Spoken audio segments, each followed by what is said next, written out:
E a Frente Parlamentar em Apoio ao Idoso promoveu, na tarde de ontem, dia 27, o seminário Ações no Campo do Cuidado em Saúde do Idoso, com ênfase na alimentação saudável, para debater a adoção de políticas públicas que incentivem a alimentação saudável das pessoas com mais de 60 anos.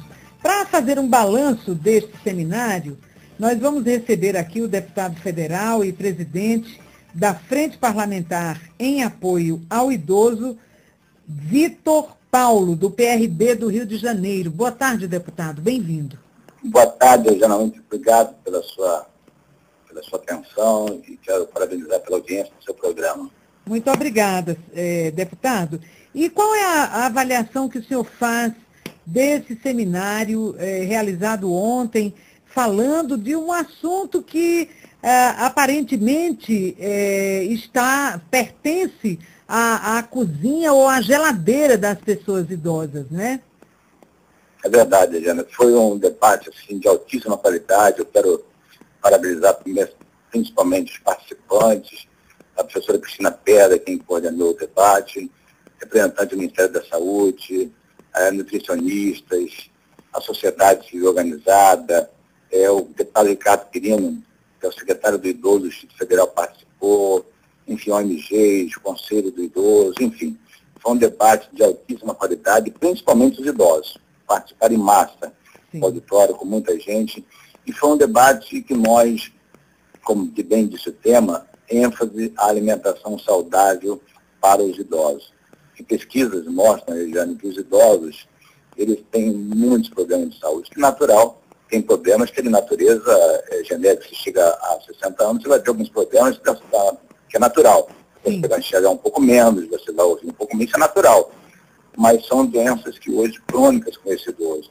Diabetes, o alto índice de diabetes, sabe, problemas seríssimos nisso, porque muitos desses problemas que eles têm já está constatado que é má alimentação. Quer dizer, então, as nutricionistas que ontem estiveram, os agentes de saúde que ontem estiveram lá debatendo, chegamos à conclusão de que a alimentação saudável pode evitar e muito os problemas de saúde que os idosos têm hoje. E o peixe hoje é um alimento mais saudável. Hoje há muito tempo já se discute isso. Então, estava discutindo a receita, como melhorar, como você disse, como melhorar a geladeira, como melhorar o fogão, como melhorar o tempero. Isso foi um debate bem dinâmico, bem tranquilo com dona de casa, uma coisa de cozinha.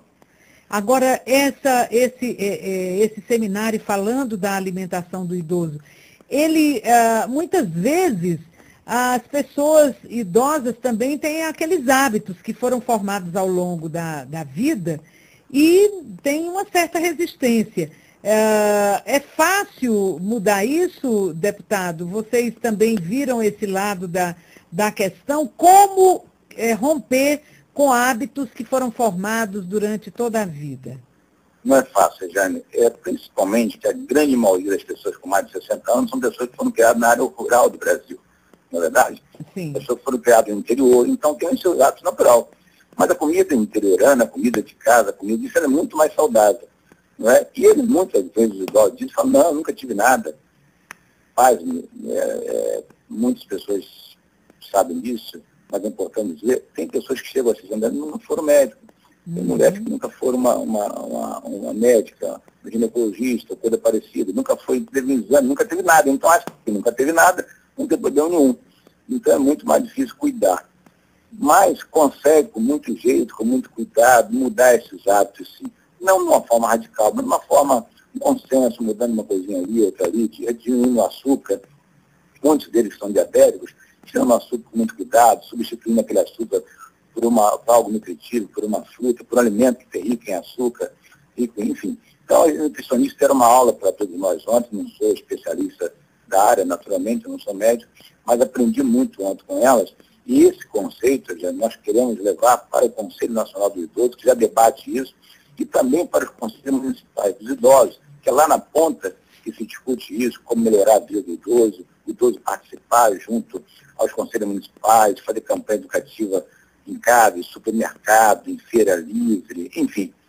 Esse é o momento de nós mudarmos isso. Agora, fácil não é. Não tem nada fácil, né? Quanto mais pessoas chegam aos 60 anos, acham que são suficientemente adultas, e são, para poder definir o que comer e o que não comer. E como transformar todas essas recomendações em políticas públicas, deputado? Olha, esse é o grande desafio, porque as pessoas hoje me perguntam muito se os 10 anos do Estatuto do Idoso, se foi um sucesso, se tem que mudar, o que tem que mudar. A questão não é o Estatuto do Idoso, a lei é muito benéfica e é muito, muito responsável. O problema hoje é como aplicar isso. Infelizmente, ela não tem sido aplicada isso. Então, tudo que se discute, nós temos que fazer com que saia do papel. Isso tem que sair do discurso, tem que sair do papel. Isso tem, como você disse, ser traduzido em política pública. Para isso, no final desse relatório, nós vamos levar ao Conselho Nacional do Idoso, no próximo encontro, vamos levar à Secretaria Nacional de Direitos Humanos, a ministra Maria do Rosário, que é a pasta responsável por isso, vamos levar para o Conselho Municipal dos Idosos estaduais, enfim.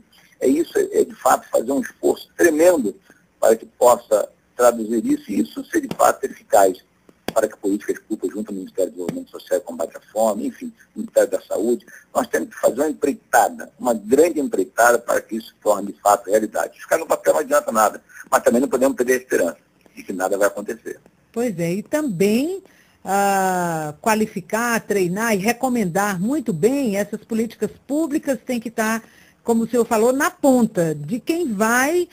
Na ponta, quando a gente se refere à ponta, é quem está lidando diretamente com os idosos, não é? Quer dizer, aplicar essas recomendações às pessoas que estão lidando com os idosos. No caso aí, equipes do saúde da família, a própria família, os cuidadores, enfim, nos hospitais, onde muitos desses idosos certamente têm alguma inserção ou porque estão internados, ou porque vão se consultar. Enfim, fazer chegar essas políticas públicas nas pontas, aonde está sendo feito o relacionamento e a convivência com os idosos, não, deputado? É verdade. Inclusive, eu sou autor de um requerimento, e existe um projeto aí na Câmara tramitando, que cria a profissão e a função do cuidador do idoso. Isso é algo que tem que ser feito, já passou da hora disso acontecer. O agente social já existe. Então, tem que criar o agente social do idoso. Então, a profissão do cuidador do idoso, ela tem que ser regulamentada, porque existem milhares de pessoas que cuidam dos idosos hoje, mas não tem essa profissão regulamentada. Então, tem que se regulamentar isso, para que possa qualificar esse cuidador do idoso, requalificar ele, dar a ele exatamente essa ênfase de nutrição, de cuidado, de dever para com o idoso. Agora, o mais importante disso tudo é o que você disse, é a família. O idoso, ele está dentro de casa. O que está internado, o médico vai cuidar disso, a nutrição vai cuidar, dar uma dieta dele regular. O problema é em casa, que a maioria das grandes famílias brasileiras, de classe C, D e E, não tem estrutura financeira para dar a esse idoso a dieta que ele precisa, para dar a esse idoso o cuidado que ele precisa. E a grande violência que esse idoso sofre, a grande maioria delas acontece dentro de casa. O idoso é violentado, é destratado, é maltratado dentro de casa. Porque é ali que ele convive, ali que é seu habitat. Ele já não trabalha mais, a grande maioria, 60% dos que têm a sua vida economicamente ativa, eles ajudam muito na renda per capita daquela família. Agora, aqueles que não trabalham também com suas aposentadoria e pensão, elas contribuem com mais de 40% das famílias brasileiras, elas que dependem da renda desse idoso acabam se tratando e maltratando. Então, nós temos que fazer um trabalho forte dentro de casa, junto à família, nas escolas. Eu sou todo um requerimento que peço ao MEC que venha cumprir o artigo 22 do Estatuto do Idoso, que vem incluir na grade curricular o cuidado e o respeito para com os idosos. Então, tudo isso nós temos que cobrar. A lei é benéfica, a lei ela é responsável, a lei é muito boa, mas tem que ser aplicada. Que o Estatuto diz, a Constituição define que cuidar do idoso é dever da família, da sociedade e do Estado. Então, os três têm responsabilidade para com o idoso. A família, em primeiro lugar. Sim. A sociedade e o Estado. Então, não adianta o Estado lutar para que venha aplicar a política pública para isso, tem que fazer mesmo, e nós, da frente parlamentar, vamos cobrar sempre isso. Se a família não faz a sua parte, a sociedade também civil não faz isso. Por exemplo, se você me permite concluir, sim, essa campanha que nós lançamos ontem, a frente parlamentar, nós lançamos ontem uma grande campanha no Brasil, que começamos de ontem, com o slogan Respeite os Mais Velhos. Então nós vamos trabalhar grandemente nas capitais brasileiras, nas grandes cidades, em todas, estão gradativamente, com essa campanha de respeitar os mais velhos. Como? Você tem ideia, onde os mais velhos é desrespeitado, principalmente? Dentro de casa, sim, mas também na rua. Como transporte público. Desde que nós vamos fazer a campanha junto às empresas de ônibus, aos sindicatos rodoviários, enfim, os taxistas um pouco menos, mas o transporte público, os idosos, quando o motorista de ônibus quando para descer um passageiro ou pegar outro, não parou para aquele idoso. Poucos motoristas param, então, atenção ao idoso. Eu lembro, você também lembra, que alguns anos atrás nós fomos testemunha que quando o motorista de ônibus parava para um idoso, isso tem muitos anos, ele descia às vezes até para ajudar esse idoso a subir na escada. Você lembra disso? Lembro, com certeza. Ele descia, esse motorista de ônibus, ele descia, ele parava o ônibus, puxava o freio de mão e descia para ajudar esse idoso a subir com dificuldade. Hoje em dia... Não temos isso, não. Ele nem para, quanto mais desce. Ele nem para. Quando para, ele arranca de qualquer maneira. Ele trata o idoso como se fosse um problema para ele, como se ele não pagasse passagem, só porque ele tem o vale idoso, só porque ele tem a sua direito de não pagar, né? É como se ele não pagasse, mas já pagou muitos anos e o Estado paga. Isso não é de graça, não. O poder público paga aquela passagem. E ele acha que não, está dando carona para o idoso e trata com descaso, com maltrato. Enfim. Agora, sim, deputado, esse nosso caldo cultural, ele é muito ruim mesmo, e a gente observa isso entre os jovens. O senhor falou aí da história do transporte coletivo. Eu ando muito de ônibus aqui em Brasília, ninguém levanta mais para dar lugar a idoso. Os jovens não levantam.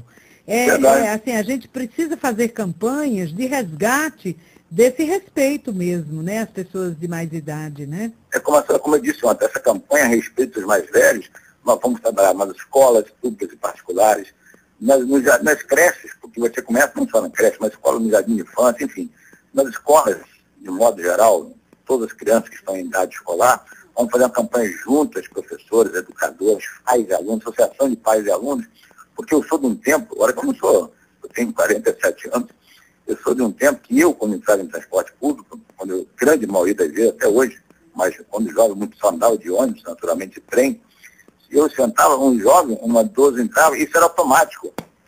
Levantava mais de uma pessoa, era uma, duas, três, né?